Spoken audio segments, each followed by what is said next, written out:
No ar, Brasil ODS, um programa que mostra, divulga e debate o terceiro setor, dando voz à solidariedade e construindo a cidadania.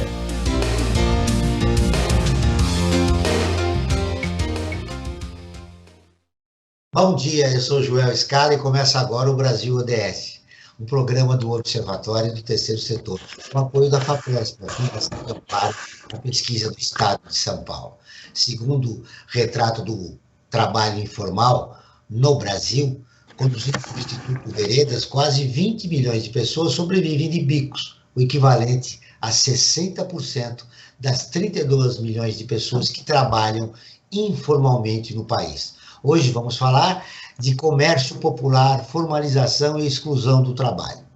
Com Adriana Marcolino, que é socióloga do Departamento Intersindical de Estatísticas e Estudos Socioeconômicos, o DIESE. Ela é consultora em temas relacionados ao mundo do trabalho. Bom dia, Adriana, seja muito bem-vinda ao nosso programa. Bom dia, Joel, bom dia, Franklin, bom dia, Gabriel, e bom dia a todos os ouvintes. Obrigada pelo convite.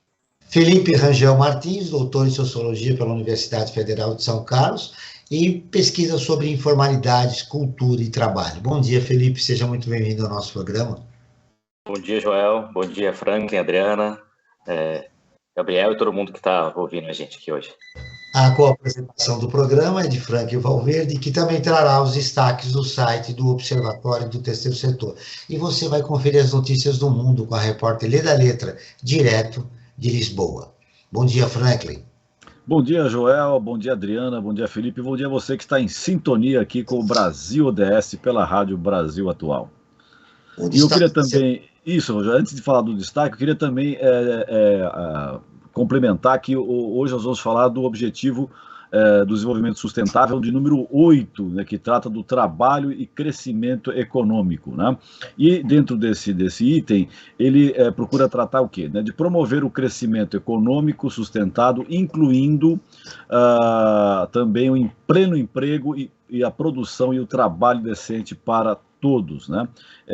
Lembrando também que o ODS, né, que significa os Objetivos do Desenvolvimento Sustentável, são parte da agenda, melhor dizendo, 2030, né, por um pacto global, por um mundo mais justo e sustentável, né? Essa agenda é a agenda da ONU, e isso é fundamental que nós registremos no início deste programa.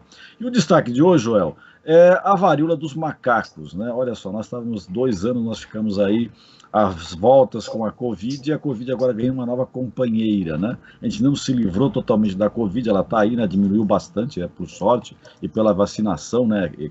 Que acontece no país e no mundo, mas agora surge essa nova doença aí, né? A varíola dos macacos, né? A varíola anterior, a varíola que nós tínhamos humana, tinha sido erradicada, e agora surge essa nova varíola, né? Que é proveniente dos macacos. Nós já ultrapassamos a marca de 1.000 pessoas contaminadas no Brasil, estamos em torno de 1.400 pessoas, já com falecidos. Então, é mais um motivo para as pessoas ficarem atentas, né? E também continuar com a máscara, né? Que também, e lavando, higienizando as mãos, porque, além de Covid, agora também nós temos que trabalhar e tratar da varíola dos macacos. Joel. Ao contrário do que aconteceu no passado, a gente espera providências do Ministério da Saúde. É verdade. E a última coisinha, Joel, estamos a 9 domingos das eleições, né? As pessoas também começaram a se sintonizar, né, para tentar construir um novo país. Muito bem, continuamos na pandemia, agora temos a varíola do macaco, e estamos a 9 domingos das eleições presidenciais, que espero mudem o perfil do país. 60% dos trabalhadores informais no Brasil estão em ocupações sem exigência de qualificação e perspectiva de crescimento. Adriana, é um número muito grande. Exatamente, é um número bastante grande, e isso está relacionado também à nossa estrutura produtiva, né? Então, muitas vezes os empresários, eles falam muito de que falta qualificação para mão de obra, né? Mas, na verdade, não tem demanda para uma mão de obra qualificada se você tem uma estrutura produtiva baseada em exploração de recursos minerais, né? Na exploração agrícola intensiva, então você precisa melhorar a estrutura produtiva também para que você tenha ocupações de melhor qualificação, de melhor qualidade, né? Então, isso também está relacionado aí aos baixos salários que a gente encontra, né, e as baixas condições a baixa qualidade do trabalho no Brasil, né? Felipe, nós estamos diante de um processo de precarização do trabalho no país? Acho que sim, acho que sem dúvida, né? A gente vem assistindo, né, uma série de processos que tem precarizado, né, inclusive o trabalho formal no país, né? A gente está falando aqui bastante da informalidade, mas eu fiz uma pesquisa recentemente sobre o trabalho no comércio popular na região de São Paulo, no Brás, e eu vou pegar um gancho do que disse a Adriana agora, né, sobre esse discurso da falta de qualificação, mas foi uma pesquisa qualitativa, né, bastante aproximada, né, com esses trabalhadores, e é muito interessante notar que muitos dos trabalhadores que estão na informalidade hoje, eles têm qualificação, né? Muitos acabaram saindo do mercado formal por conta das condições precárias, né, desse processo de perda de proteções, né, que historicamente foram sendo construídas, né, pelo trabalhador formal, e muitos que estão hoje na informalidade são trabalhadores que contam, né, com alguma qualificação, né? E se você pegar o perfil do trabalhador informal hoje, ele é, inclusive, mais escolarizado do que era algumas décadas atrás. Adriana, o que esses números revelam o quê? Por exemplo, nós tivemos uma reforma trabalhista, é consequência dela, esses números? Eu acho que a reforma trabalhista, ela dizia que ia reduzir a informalidade, né? Ela não tinha instrumentos para reduzir a informalidade. O que ela fez foi aumentar a precarização para quem já era formal. Então, ela definiu novos contratos de trabalho precários, né? Então, pessoas que tinham contratos de trabalho formais, agora você tem mais opções de transformar aquela pessoa que era formal em condições precárias, né? Mas não resolveu a informalidade no Brasil, né? Tanto que a informalidade cresceu e os contratos precários você aumentou, né? Então, a reforma trabalhista que tinha como objetivo melhorar salários, não melhorou. A gente tem uma queda no rendimento dos salários ultimamente. Você concorda, Felipe? Eu concordo completamente, né? Inclusive, se a gente for retomar um pouco os discursos em torno da reforma trabalhista e das outras reformas que foram acontecendo depois da aprovação da reforma trabalhista de 2017, a gente vai ver que, inclusive, você tem um discurso anunciado de aproximar o trabalhador formal daquilo que era na informalidade no que se refere à flexibilidade do trabalho, né? E flexibilidade significa, muitas vezes, você poder usar, né, a força de trabalho da maneira que for mais conveniente, né, para quem está contratando. E isso, invariavelmente, tem significado precarização, né, insegurança, instabilidade para esse trabalhador. Então, eu concordo muito, eu acho que não é uma coincidência você ter aproximado o que é o trabalho formal no Brasil, né, sobretudo esse trabalho de menor qualificação, do que era a informalidade, né, porque isso teve inclusive discursos, né, da presidência da República aproximando, né, essas duas realidades. Adriana, inclusive falava-se na criação de novas vagas de trabalho, né? Mas são novas vagas de trabalho com salários menores, né? E também, como você disse, em condições de trabalho piores, né? E o que a gente tem visto de modo geral no mercado de trabalho saiu sexta-feira, né? Não sei se todo mundo acompanhou, mas saiu os dados da PNAD, do IBGE, relativos a junho, né? De novo, houve uma redução da taxa de desemprego que vem acontecendo mensalmente, mas quando a gente olha para esse emprego gerado, é um emprego com salário menor e com menor proteção, ou seja, empregos informais, né? Então, não são empregos de boa qualidade o que a economia brasileira está gerando, né? E, na verdade, tem muito a relação com o debate que a gente está fazendo hoje. Ou seja, as pessoas precisam sobreviver. Não tem emprego, elas vão se virar, elas vão fazer o que dá para fazer, né? Elas vão vender alguma coisa na esquina, fazer um bolo para vender, um salgadinho, elas vão se virar, porque o Estado não consegue promover nenhuma política de proteção ao desempregado, nem gerar oportunidades dignas de trabalho, né? Felipe, e o discurso é acompanhado que as pessoas estão empreendendo mais, né? Na verdade, elas estão lutando pela sua sobrevivência. Exatamente isso, né? A gente tem discutido muito como nesses últimos anos a gente tem ressignificado o trabalho precário, a informalidade e empreendedorismo, né? Então, a gente fala de empreendedorismo popular, era o que a gente pensava antes como viração, né? As pessoas se virando para tentar ganhar a vida, né? E a partir desse cenário, né, desse fortalecimento do discurso empreendedor, que na verdade significa que cada um vai ter que dar conta, né, das suas próprias condições de vida, né, que você não vai ter nenhuma política de verdade, né, que dê condições para as pessoas terem, né, empregos dignos, né, decentes, com boa remuneração. Então elas têm que se virar, e isso que a gente tem chamado agora para a maior parte das pessoas de empreendedorismo. E pegando um gancho no que disse a Adriana, né, a informalidade é muito heterogênea.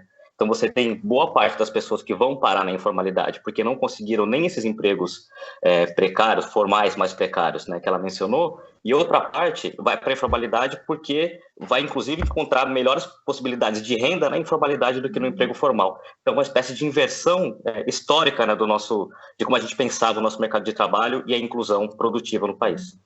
Adriana, quais são as categorias profissionais que mais estão buscando a informalidade por causa do alto desemprego que existe no país? Como disse o Felipe, a informalidade ela é bastante heterogênea, né? Mas o principal segmento da informalidade, na informalidade a gente tem um grupo, tem 3 categorias principais, né? Nesse grande grupo informal, 4 na verdade. Um grupo que são os trabalhadores sem carteira assinada, então, na verdade, são assalariados, mas não tem ali o registro, que eles estão nesse grupo de informalidade, mas, na verdade, eles deveriam ser considerados na ilegalidade. Esses trabalhadores podem estar na indústria, no comércio, nos serviços, né?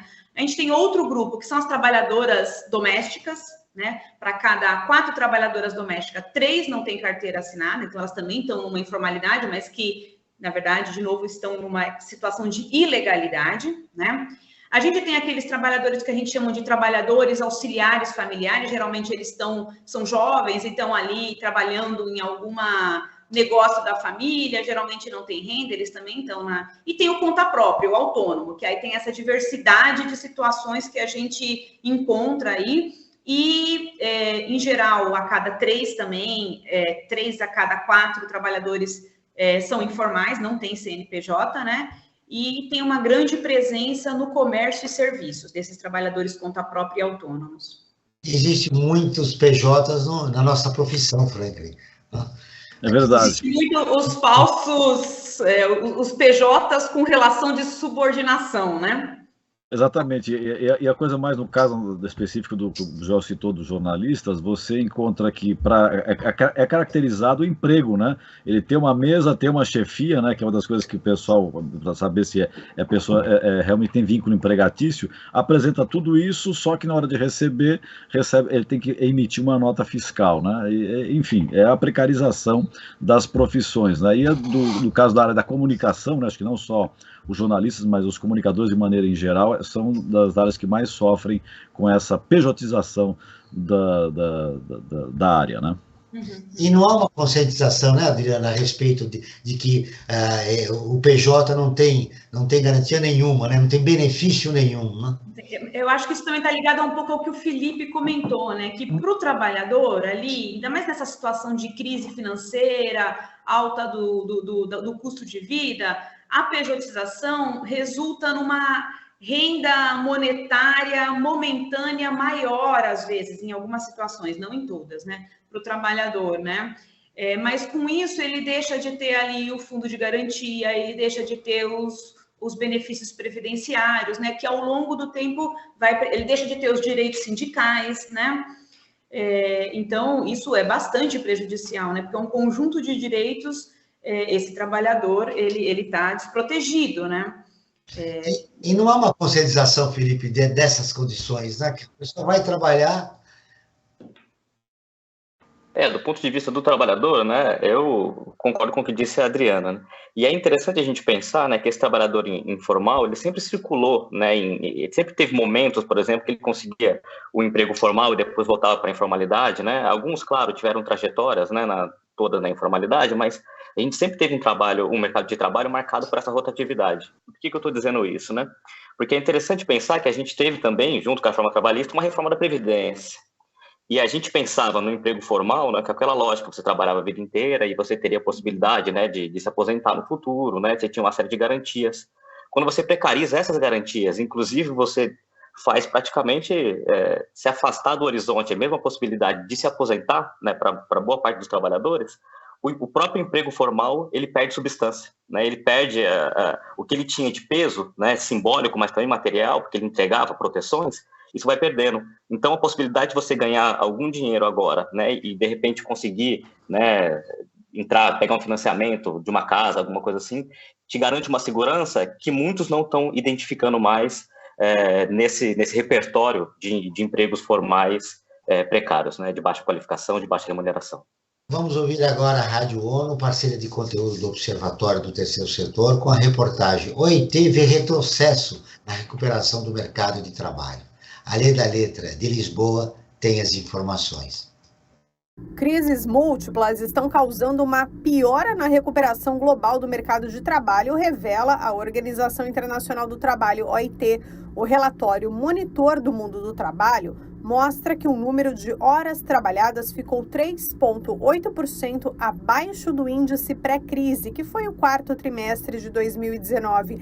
Esse volume equivale a um déficit de 112 milhões de empregos a tempo integral. A OIT faz uma relação das várias crises globais que estão tendo influência direta no mercado de trabalho. Inflação, especialmente sobre os preços de energia e de alimentos, turbulência financeira, potenciais dívidas e interrupções nas cadeias de produção exacerbadas pela guerra na Ucrânia. A agência da ONU revela que existe um risco crescente de haver ainda mais deterioração nas horas trabalhadas em 2022. Outro destaque do documento é o aumento das divergências entre as economias mais ricas e as mais pobres. Os países de renda alta já estão sentindo uma recuperação nas horas trabalhadas, mas nações de rendas baixa ou média-baixa sofrem com retrocessos desde o início do ano. Mais de 2 anos depois do início da pandemia de Covid-19, muitas pessoas no mundo continuam sofrendo com os impactos nos mercados de trabalho. A recuperação salarial ainda não chegou para a maioria dos trabalhadores. No ano passado, 3 entre 5 funcionários viviam em países onde os ordenados ainda não haviam retornado ao nível visto no último trimestre de 2019. Outra revelação do estudo da OIT: as lacunas de gênero em relação a horas trabalhadas também aumentaram durante a pandemia, sendo as mulheres no emprego informal as mais afetadas. Da ONU News, em Lisboa, Lê da Letra. Continuamos com o Brasil ODS, um programa do Observatório do Terceiro Setor, com apoio da FAPESP, a Fundação de Amparo à Pesquisa do Estado de São Paulo. Hoje falando sobre comércio popular, formalização e exclusão, com Adriana Marcolini e Felipe Rangel Martins. Franklin, agora chegou a hora da nossa enquete. O que os nossos seguidores votaram a respeito do tema do programa de hoje?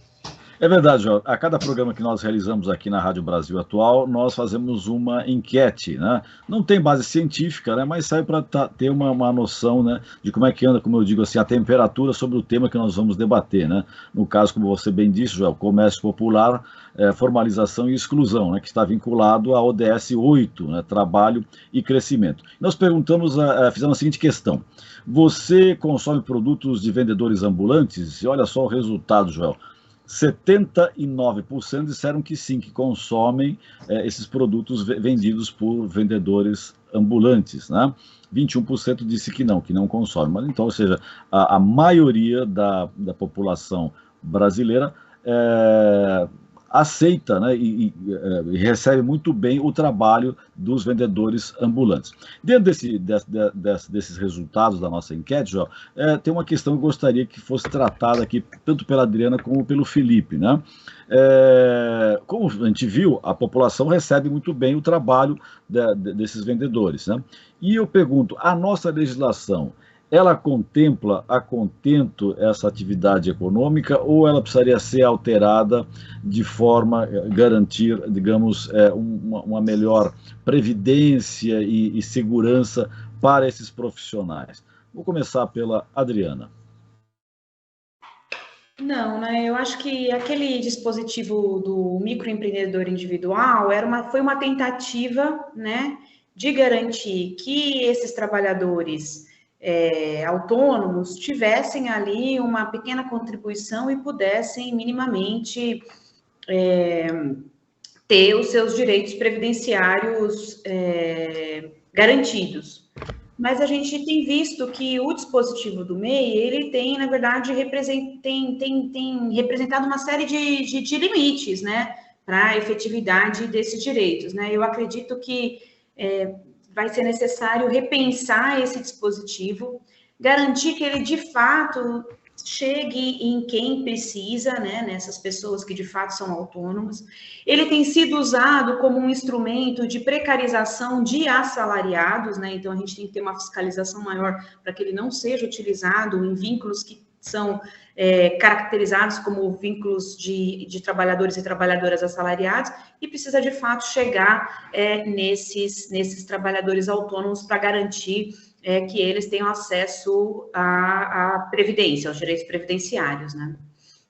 Felipe, como é que você vê essa questão? O que precisaria alterar a nossa legislação para fazer com que esse trabalhador ambulante pudesse ser melhor protegido? De novo, né, partindo do que a Adriana disse, né, o MEI, ele tem sido, né, uma das principais ferramentas, né, de inclusão, né, em alguma esfera de benefícios sociais desses trabalhadores, né.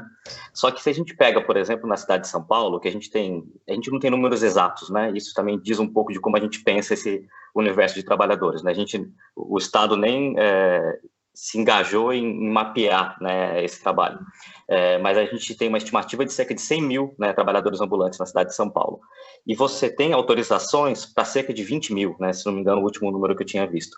Então, mesmo que esse trabalhador tenha o MEI, ele não consegue trabalhar legalmente, porque o que regula, né, esse trabalho está mais focado no uso do espaço urbano do que da dimensão trabalhista propriamente, né? Então, você está mais preocupado em regular, né, a cidade, né, o uso do espaço da cidade, do que, né, pensar essa pessoa que está ali trabalhando como um trabalhador que tem direito ao trabalho, né? Então, essa seria uma mudança, né? Primeiro, levar a sério, né, que essas pessoas estão ali, né, não por hobby, né? Porque elas trabalham, precisam de trabalhar, né? E uma outra coisa, né, que a gente tem tido algumas estratégias, né, pensando de novo na cidade de São Paulo, mas a gente vai ter em outras cidades coisas muito parecidas, né? Estratégias de formalização desse trabalho, né? E também, né, articulado com a dimensão urbana desses mercados, né, de comércio popular, né, onde tem muitos ambulantes, que são essas estratégias de galerização, de construção de shoppings populares, né? Então você apresenta isso como uma maneira de dar melhores condições de trabalho, né, para essas pessoas. Só que o que tem acontecido em São Paulo, né? Você tem construído esses shoppings, né? Você tem construído galerias, só que o preço para trabalhar nisso é muito alto, né? Você tem shoppings na região do Brás, por exemplo, que para um box de 3 metros quadrados você vai pagar 4 mil, 5 mil reais por mês de aluguel. Ou seja, é um preço mais caro do que em regiões mais nobres, né, da cidade de São Paulo. Então, na verdade, não é uma estratégia que funciona para você incluir aquele trabalhador que está ambulante, que está ali na rua, né? Mas sim você está abrindo espaço para outros perfis de comerciante que não exatamente aquele que em tese, né, seria o alvo dessas políticas de inclusão, de formalização. E durante a pandemia, a situação desse pessoal na informalidade piorou muito, né? Com certeza, né? Eu acho que primeiro teve uma fase que foi a fase pior de isolamento, né, social, em que as pessoas ficaram sem renda, né? Seu ganho de vida foi eliminado do dia para a noite, né? Apesar do auxílio emergencial, ele ter suprido uma parte da renda, foi uma parte insuficiente, né, para os trabalhadores da informalidade. Então, com certeza, esse segmento foi o segmento que mais sofreu, né? E ele sofreu porque ele, nessa fase mais aguda da pandemia, ele teve a sua atividade totalmente paralisada, e segundo, porque a gente tem uma queda da renda geral da sociedade, então uma queda no consumo, né? Então, eu acho que eles são atingidos de forma dupla. E talvez também porque tenham aumentado o número de pessoas também que foram participar do comércio popular. Talvez o Felipe tenha até mais informações em relação a isso. Saíram do mercado de trabalho e tiveram que ir necessariamente para a informalidade. É isso, Felipe? Eu acho que isso é bem interessante, né? Porque, de novo, né, a informalidade ela é bastante heterogênea. Então, se a gente pensar, né, o comércio popular, ele também foi bastante dinâmico, mesmo quando a gente teve um momento de crescimento econômico no Brasil, né? Por quê? Porque a gente teve um momento de crescimento econômico, mas sem exatamente a geração de empregos de muita qualidade, né? Então, muitas pessoas aí, naquele momento, com algum dinheiro, né, foram para o comércio popular, mas muitas vezes para se abastecer desse comércio popular, para conduzir um negócio numa outra cidade. Na cidade de São Paulo do Brás, por exemplo, atrai muitos compradores que vêm de outros estados, né, de cidades muito longe, né, e vão ali para comprar, para alimentar lojas, né, no interior de São Paulo, no interior de outros estados do Brasil. O Franklin mencionou um dado, né, de que 79% da população brasileira disseram, né, comprar nos mercados populares, no mercado de comércio popular. Eu fiquei pensando, né, fora aqueles que compram e não sabem, né, que esse produto veio dos mercados populares, porque isso faz circular também, né, esses produtos eu sou da cidade de São Carlos, né, e eu sei que tem lojas na cidade de São Paulo que vende, inclusive para uma classe média da cidade, que se abastece, né, nos mercados populares ali do Brás, né.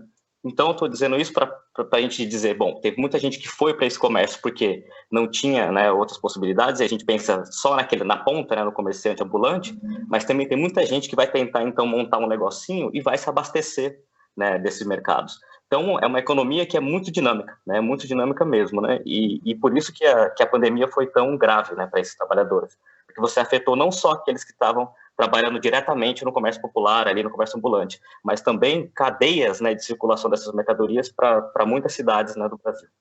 Ficaram comprometidas, né? O trabalho informal no Brasil é definido por homens negros, com ensino fundamental incompleto, cerca de 75%. Jovens, 80% entre 14 e 17 anos. E 64% tem entre 18 e 24 anos que trabalham no comércio.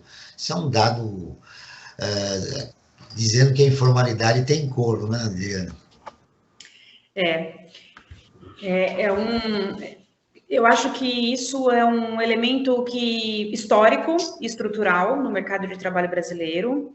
Ele está relacionado à transição do trabalho escravo para o trabalho assalariado, né? Quando teve essa transição, ela não foi feita com um conjunto de políticas públicas que pudesse inserir a população negra no nascente mercado de trabalho assalariado, e essa população, então, desde esse momento, ela foi se inserindo no mercado de trabalho do jeito que deu, né?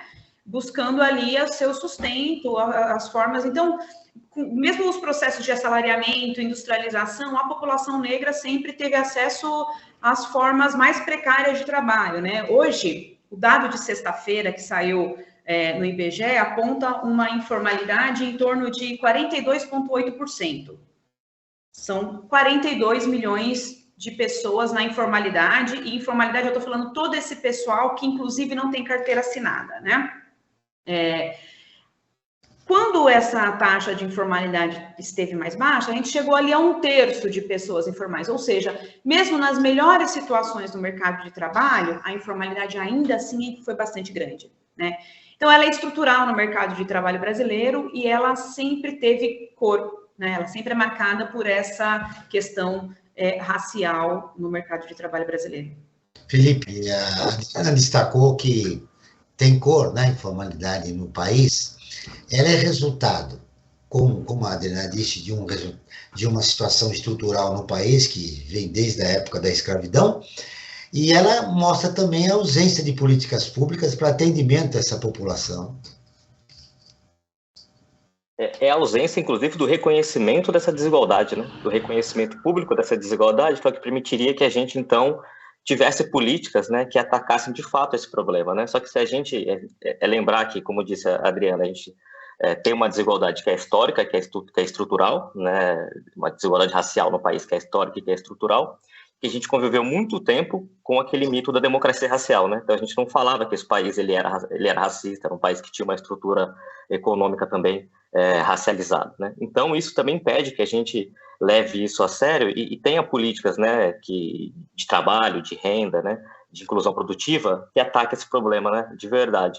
E se a gente pensar também só para incluir um outro ponto, né, nessa discussão, se a gente pensar no caso do comércio, a gente vai ter também uma população que é racializada e que é migrante, né, que é um novo perfil, né, o que tem crescido muito, né, no comércio popular brasileiro em várias cidades, que são da chegada dos migrantes, né, que também são populações racializadas e que também vão ter muita dificuldade para ser absorvida, né, na nossa estrutura produtiva.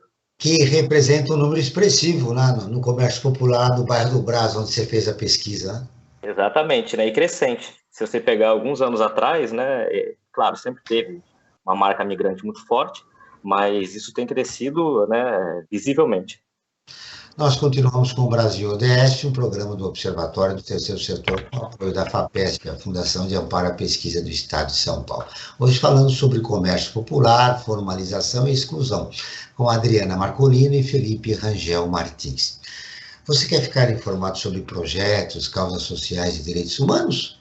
Frank Valverde, como os nossos ouvintes podem acompanhar o trabalho realizado pelo Observatório do Terceiro Setor nas redes sociais? Eles podem nos seguindo nas várias redes que nós estamos presentes. Por exemplo, no Instagram, né, no Insta, quando as pessoas falam, né, em @Observatório 3 Setor. No facebook.com/Observatório 3 Setor. E também, Joel, nossos programas de rádio, eles estão no canal do Observatório no YouTube. Lá você encontra entrevistas e os quadros como Você Sabia e Você Conhece, que mostram aspectos ignorados da história e refletem sobre a nossa sociedade. Basta buscar Observatório 3, em numeral, Setor, e lá você vai encontrar todo esse material à disposição. Muito bem. Empresarialização do comércio popular pode significar instabilidade e exclusão dos trabalhadores. Um estudo realizado na região do bairro do Brás, em São Paulo, revelou que trabalhar formalmente pode ser muito mais caro para os vendedores que chegaram lá por necessidade. Ô Felipe, você que participou desse estudo, quais foram os resultados mais importantes? Esse estudo, já, ele foi a minha tese de doutorado, né, que foi publicado recentemente num livro chamado Empresarialização dos Mercados Populares, Trabalho e Formalização Excludente, em que eu cheguei lá justamente para estudar, né, o que era esse trabalho, como que as pessoas que estavam ali, sobretudo nos shoppings populares e nas galerias populares, né, que é esse novo perfil de comerciante, né, como que eles vivenciavam esse trabalho, né.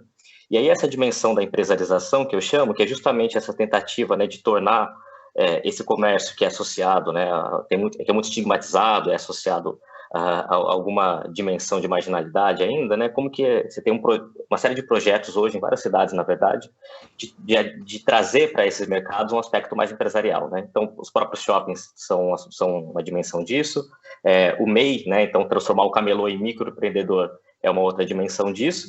E um ponto que você tocou, né, que é a própria percepção desses trabalhadores, eles passam a se ver como empreendedores, né, dentro desses shoppings populares, né.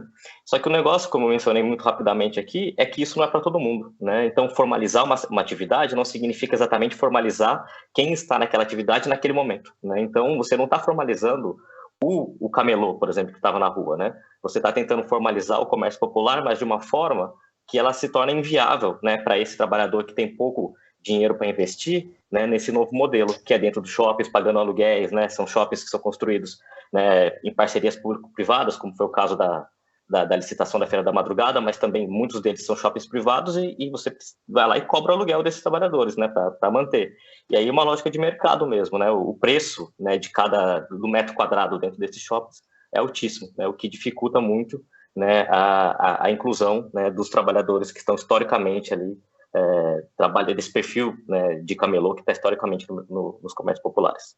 Ainda em relação a seu estudo, diante dessas fragilidades que o emprego informal apresenta, como é que ficam os trabalhadores? Isso é uma coisa interessante, né? Desculpa, é para mim? Isso é uma coisa interessante. A respeito do teu estudo.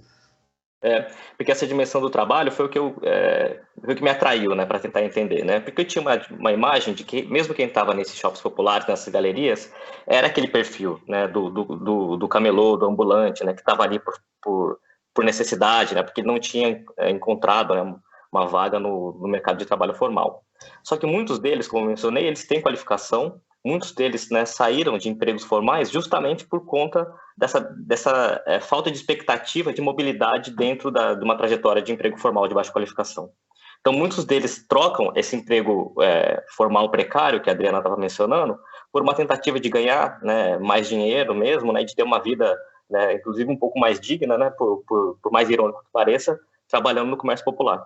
E aí isso é mais do que romantizar esse trabalho, essa informalidade, é um ponto de observação para a gente olhar para como está precário, né, o nosso mercado de trabalho formal. As pessoas estão preferindo trabalhar em atividades que antes eram muito estigmatizadas do que permanecer, né, em alguns dos empregos que estão sendo ofertados aí no Brasil nesses últimos anos. Que situação, Adriana? Você sai do trabalho formal na expectativa de ganhar mais e perde todos os benefícios inerentes ao você trabalhar com carteira. Ô Felipe, eu até queria fazer um comentário, ver se você observou isso na sua pesquisa também, porque nós fizemos recentemente uma pesquisa com jovens trabalhadores, né? E a gente queria saber um pouco a percepção deles sobre sindicatos, sobre trabalho, sobre empreendedorismo, né? E uma das questões que eles levantaram, que chamou a nossa atenção, é que o que chamava atenção para eles no empreendedorismo eram as relações de trabalho fortemente antidemocráticas. Então, um ambiente de trabalho em que o patrão é fortemente... tem assédio moral, tem assédio sexual, tem ordens sem cabimento, né? Então, esse ambiente de trabalho fortemente precário e com relações de trabalho antidemocráticas, né? Acaba levando a uma idealização do empreendedorismo que também, para além das questões relacionadas a salário, seria uma fuga desse ambiente fortemente opressor, né? Eu não sei se você também encontrou esse elemento na sua pesquisa, para além da questão remuneratória, né? Você encontrou, Felipe? Muito presente, Adriana, muito presente mesmo, né? Porque as pessoas, e aí, um pouco recuperando o que a gente já discutiu aqui também, né, dessa estrutura muito desigual do nosso mercado de trabalho, inclusive racializada, né? Isso significa que, na realidade brasileira, você ser empregado de alguém, né, para muitas pessoas, isso nunca foi simplesmente uma relação de compra e venda de força de trabalho, né? Isso da subordinação econômica. Isso também sempre veio carregado de uma dimensão de subordinação pessoal a outra pessoa, né? Então, você sempre teve uma relação muito hierárquica, né, nesse jogo entre capital e trabalho no Brasil. E aí, muitas das pessoas que eu entrevistava ali diziam, bom, eu não estou aguentando mais ficar ouvindo historinha de patrão, né? Se é para ganhar, se é que eu ganho mais e não tenho que ouvir historinha de patrão, que na verdade é uma metáfora para falar de uma série de humilhações cotidianas, né? Eu prefiro ficar aqui. Então, esse é um outro ponto que a gente vai ter, né? Que a gente, para construir uma sociedade, né, com empregos mais protegidos e também mais democráticos, como você mencionou, que a gente vai ter que atacar, né? Que é como construir relações mais saudáveis dentro dos empregos formais. Porque, por incrível que pareça, hoje a gente está numa pesquisa também com entregadores de aplicativo, né? E a gente vai encontrar esse mesmo discurso, mesmo entre os jovens, como você mencionou, que estão trabalhando, entregando coisa para aplicativo, né? E que é uma ocupação super precária, mas eles vão dizer, né, coisas muito parecidas, né? Vão comparar com a sua própria trajetória profissional, trajetória ocupacional, né? E alguns empregos, inclusive formais, só que de muita baixa qualificação, e vão trazer esse discurso de que, pelo menos aqui, a gente não tem menos humilhação cotidiana. Esse cenário também impactou muito os sindicatos jornalistas profissionais do Estado de São Paulo, né, Frank? Sem dúvida, sem dúvida. A pejotização aumentou demais e tem uma questão para ser colocada também, né? As redes sociais, a forma como a comunicação hoje está sendo colocada, tem influenciado muito também nessa questão da precarização do profissional da comunicação, né? Isso acho que a gente pode colocar não só os jornalistas, como também os radialistas, os publicitários, enfim, todo mundo que trabalha na área da comunicação tem sentido essa deterioração, digamos, das relações de trabalho, né? Você pode trazer, Frank, agora as notícias de destaque do site do Observatório do Terceiro Setor. O que mais os nossos seguidores leram no nosso portal? Perfeito, João. Olha, nosso portal, né, Observatório 3setor.gov.br, um convite a todos e todas a visitarem lá, vai encontrar uma série de matérias, muitas delas tratando principalmente de questões relacionadas à cidadania. Lá é possível encontrar, por exemplo, a matéria, como eu disse no início do programa, né, como deu um destaque, que a varíola do macaco diagnosticada em crianças já tem morte no Brasil, que é uma das matérias mais lidas do nosso portal. E há também uma outra matéria, né, que é um pouco mais esperançosa, que é a esperança de médicos anunciam quarto paciente curado de HIV. Então, ou seja, há possibilidades da cura do HIV, que há décadas está aí, né, vitimando uma série de pessoas. Então, essa é uma boa notícia. E a matéria que eu quero dar o destaque, está relacionada diretamente com o tema do programa de hoje, é sobre trabalho escravo no Brasil. Mais de 1.000 pessoas resgatadas por ano. Uma matéria que foi escrita pela Maria Fernanda Garcia, né, que aponta que no Brasil, nos últimos 10 anos, mais de 13.600 pessoas e trabalhadores em condições análogas à escravidão foram resgatadas no país, né? Esse número faz parte de um trabalho da Subsecretaria de Inspeção, né, do Trabalho, né, do CIT, né, do Ministério do Trabalho no Brasil. Então, eu convido as pessoas a lerem essa notícia. E essa e outras, as que eu disse anteriores também, Joel, elas estão disponíveis no nosso portal, com um recurso muito importante, que é o recurso, a ferramenta de audiodescrição, que possibilita que os deficientes visuais, né, tenham esse conteúdo também através dessa ferramenta. Muito bem, Franklin. A respeito desse tema do trabalho escravo no Brasil, nós vamos abordar essa semana nosso programa lá, o Olhar da Cidadania, na Rádio USP, todas as quartas-feiras, às 17 horas, e nesta semana nós vamos falar do trabalho escravo com 2 importantes convidados. Dos 70% dos ambulantes licenciados, eles receberam auxílios relacionados à Covid-19. Em 2020 eram 42% eram mulheres, sendo 28% mulheres negras, Adriana. São dados da Pesquisa Nacional de Amostra por Domicílio do IBGE. Como estão essas pessoas no cenário atual em que 125 milhões de brasileiros sofrem de insegurança alimentar e outros 33 milhões passam fome? É uma pena que essa pesquisa, em particular, ela foi descontinuada, né? O IBGE também passa aí por uma política de corte, né? E vocês viram aí todas as dificuldades para realizar o censo. Então, essa que era uma pesquisa bastante interessante, porque ela tinha novos recortes, né? Relacionados a esse contexto novo da pandemia. Mas, enfim... os dados sobre a pesquisa de insegurança alimentar, né, ele tem destacado grupos específicos que estão mais vulneráveis, né? Então, as mulheres, a população negra, né, as populações periféricas, e o que deixa todo mundo mais perplexo é que não temos, no curto prazo, nenhum tipo de política que possa reduzir essa insegurança alimentar, nem pela via da produção de alimentos, né, pela via do fornecimento de alimento para essas pessoas, nem pela via da geração de emprego, trabalho e renda, né? Então, é uma situação bastante preocupante, né? Lembrando que as mulheres, as crianças e os adolescentes foram os mais impactados durante a pandemia.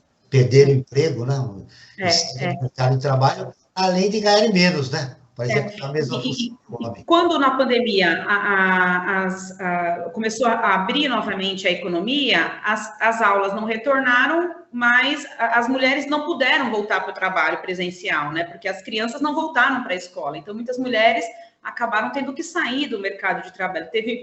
Não se pensou em políticas públicas de cuidado que garantisse o cuidado das crianças e o retorno das mulheres ao trabalho. Então, as mulheres tiveram que criar soluções que ou colocaram as crianças em situações de cuidados precários ou que retiraram as mulheres do mercado de trabalho. E o retorno delas ao mercado de trabalho se deu em situações mais precárias ou elas estão em situações de desemprego de longa duração. Estamos no último bloco do Brasil ODS, um programa do Observatório do Terceiro Setor, hoje falando de comércio popular, formalização e exclusão, com Adriana Marcolino e Felipe Rangel Martins, com o apoio da FAPESP, a Fundação de Amparo à Pesquisa do Estado de São Paulo. Frank, nós temos um projeto importante, né, que reflete sobre o país. Esse projeto foi criado durante a pandemia, mas pretende não só refletir sobre esse momento, mas o pós-pandemia também.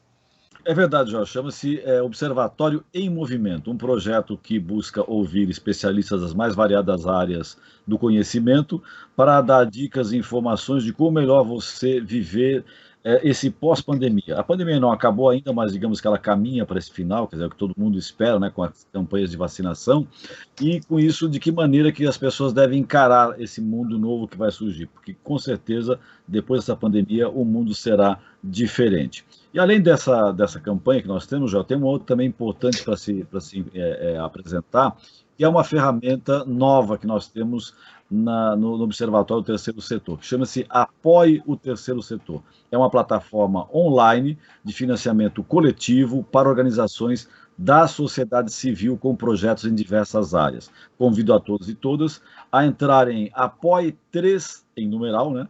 setor.com.br, apoie3setor.com.br, lá tem uma série de informações. E também convido a todos a nos acompanharem pelas redes sociais, seja pelo Facebook, Instagram e mesmo pelo YouTube.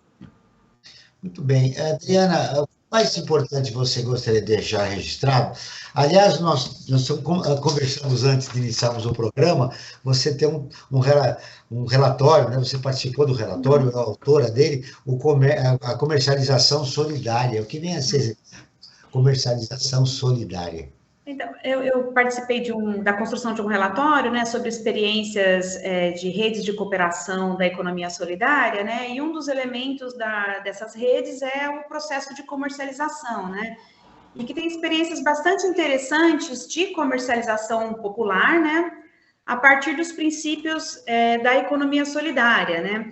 Então, de comércio justo, de aproximação do produtor ao consumidor, né, inclusive de debates em relação com o consumidor, de quais seriam os produtos, quais seriam os processos, né, relacionados a esse consumo, né, de repensar o consumo, né, eu acho que são estratégias bastante importantes de pensar esse consumo popular atrelado a pensar um mundo novo, a uma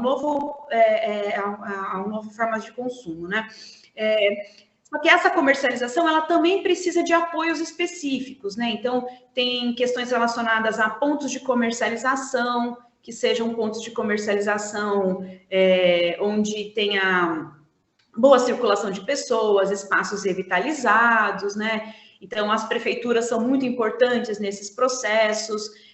Tem questões relacionadas à logísticas, muitos desses produtores que comercializam nesses espaços de economia solidária, eles têm dificuldades de chegar aos locais, então precisam de apoio logístico, né, de formação profissional para ter gestão de estoque, gestão financeira, gestão de recursos para a produção, né? Mas as experiências que têm esse tipo de apoio são experiências bastante exitosas, né, e que contribui muito para esse novo mundo que a gente quer construir mais solidário, né? Então, eu gostaria de citar aqui essa experiência de comercialização popular baseada na economia solidária, né, a partir desses princípios também de comércio justo.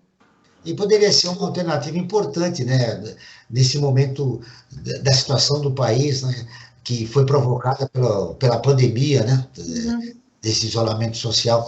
E de que maneira esse relatório pode ser uma sugestão para se desenvolver políticas públicas em função dessa esse relatório, ele, inclusive, é um relatório da Unisol Brasil que vai para a Senais, né, a secretaria que trata da economia solidária, né, ela tem um conjunto de recomendações e como são redes de cooperação solidária de vários segmentos, né, de artesanato, alimentação, agricultura familiar, enfim, um conjunto bastante amplo de produtos, tem experiências bastante diferenciadas, né? Então, e com especificidades também, né? Então, a alimentação, em geral, ela vai vender em feiras, artesanato em feiras, em centros urbanos, né? Então, o pessoal da agricultura familiar, em geral, vende para compras públicas, mas também em feiras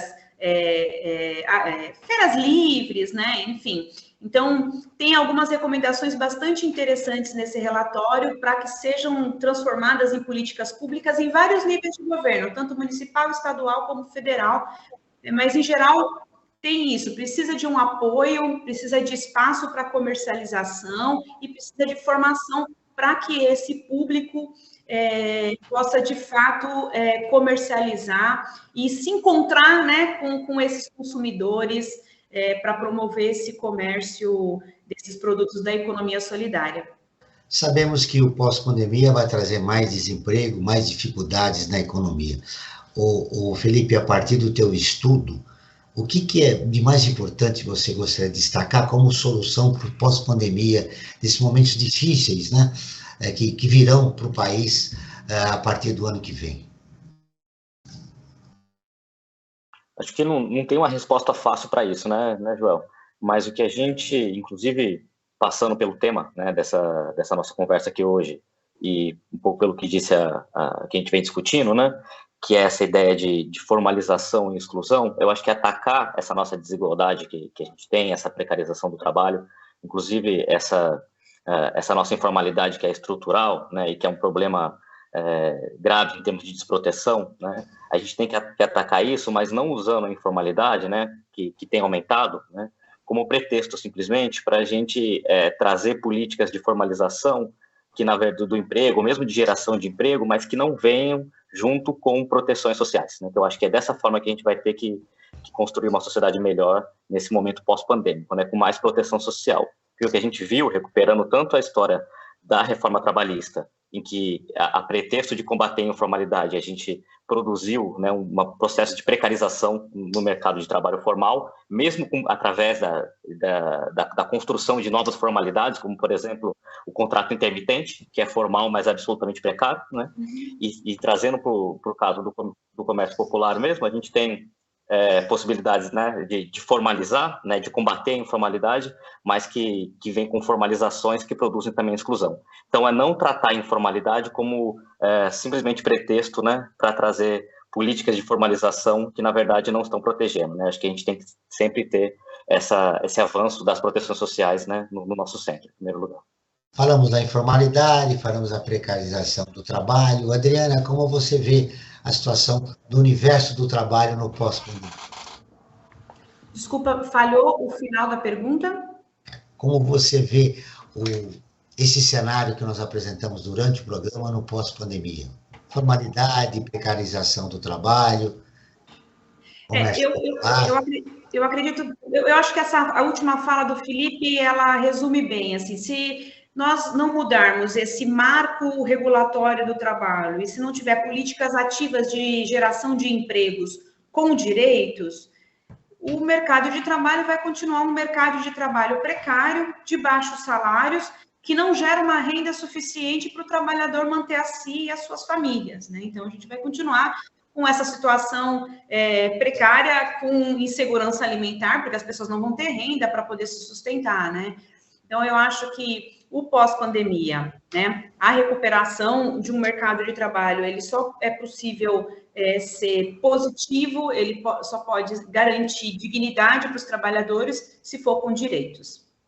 Frank, seu destaque final a respeito do programa de hoje. Olha, acho que o que mais me chamou a atenção nessa boa entrevista que nós fizemos aqui com o Felipe e com a Adriana é essa reforma trabalhista que foi feita no país, que na verdade ela veio com o objetivo de acabar, digamos assim, ou integrar o trabalho informal dentro de uma estrutura, digamos, trabalhista digna para o trabalhador, mas na verdade isso pode-se dizer que foi um tiro pela culatra, porque na verdade isso acabou aumentando a precarização. Então nós temos a única saída que nós temos hoje. Ou vamos fazer uma nova reforma, né? Absurdo, né? Acabou de ser feito, mas uma nova reforma que contemple esse trabalhador, ou então que volte à antiga CLT, né? Que apesar dos pesares era melhor do que nós temos nos dias de hoje, Joel. Felipe, seu destaque final. Muito rapidamente, eu resumo um pouco o que a gente vem discutindo aqui, né? E o que disse a Adriana e o Franklin agora, né? E dizer que é isso, a gente não vai combater a precariedade no nosso mercado de trabalho, né, todo esse cenário de informalidade simplesmente com geração de emprego, né, porque a gente precisa gerar emprego com qualidade, isso que a gente discutiu aqui um pouco, né, o emprego de baixa qualificação, de baixa renda, não é uma solução viável, né, para esse nosso cenário que é de fato desanimador. Adriana, seu destaque final, do que mais importante você gostaria de deixar registrado no final do nosso programa? Eu espero que no próximo período a gente consiga garantir que a classe trabalhadora tenha aí empregos com direitos. O Brasil ODS, um programa do Observatório do Terceiro Setor, com apoio da FAPESP, a Fundação de Amparo à Pesquisa do Estado de São Paulo, está terminando. Eu agradeço a presença de Adriana Marcolino, doutora em Sociologia pela Universidade de São Paulo e socióloga do DIES. Felipe Rangel Martins, doutor em Sociologia pela Universidade Federal de São Carlos. Esse programa foi produzido pela equipe do Observatório do Terceiro Setor. Na próxima terça-feira, às 9 horas, acompanhe nosso programa Perspectiva, sempre com assuntos importantes da atualidade. E ficamos por aqui, sempre na luta por uma sociedade mais justa, solidária, sustentável e tolerante. Até o próximo programa.